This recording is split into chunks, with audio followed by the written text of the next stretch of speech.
Pour rouler avec, pour économiser du carburant. Vous roulez avec de l'eau? Je roule avec de l'eau et du gasoil. Avec l'enthousiasme et l'énergie de ses 24 ans, Kevin a bricolé sur sa vieille Renault diesel un système qui permet d'injecter de la vapeur d'eau avec de l'essence. Le procédé est simple, il se compose d'un réservoir appelé bulleur et d'un réacteur, un tube avec une tige à l'intérieur que l'on introduit dans le pot d'échappement. La vapeur, on va la fabriquer dans le bulleur. La vapeur va venir glisser entre la tige et le tube qui est chauffé par les gaz d'échappement. Et à la sortie de ce réacteur, nous allons envoyer ce mélange gazeux issu de vapeur d'eau dans l'admission d'air. En mécanique, c'est de l'avoir réalisé et ça marche. Donc le système est en route, le moteur tourne mieux, on a l'impression que le moteur est mieux réglé. On a besoin de moins appuyer sur la pédale d'accélérateur pour monter une grosse descente, surtout pour les véhicules anciens. Nous avons mesuré dans un centre technique les gains obtenus en termes de pollution, c'est spectaculaire.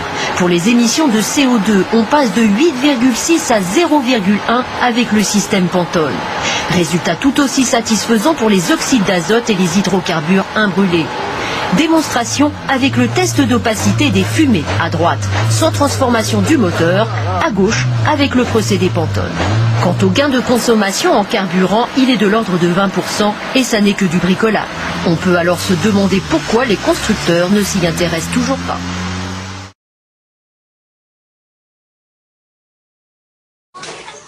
Des voitures ou des tracteurs avec de l'eau comme carburant, ce n'est pas un rêve, mais une réalité, une technique qui rencontre un certain succès avec l'augmentation du prix des carburants, notamment chez les agriculteurs. Romuald Bonan, Fabien Delory.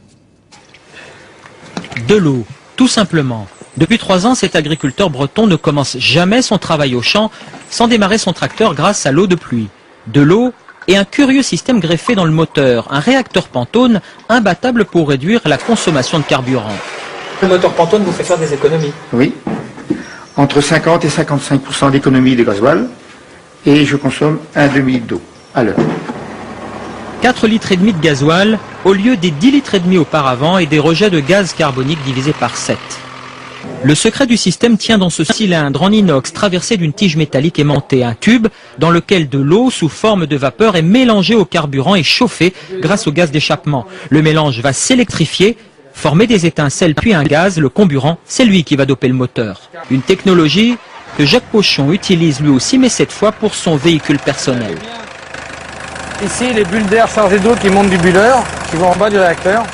Une automobile et un réacteur Pantone dont il dévoile les secrets à travers la France, grâce à des stages théoriques et pratiques pendant lesquels des agriculteurs et des particuliers viennent découvrir cette technique inconnue venue des États-Unis. Sur les voitures récentes, les voitures HDI, on fait ce test-là, il n'y a pas de problème. Il n'y a pas de pollution, parce que la pollution elle est stockée dans les pots catalytiques.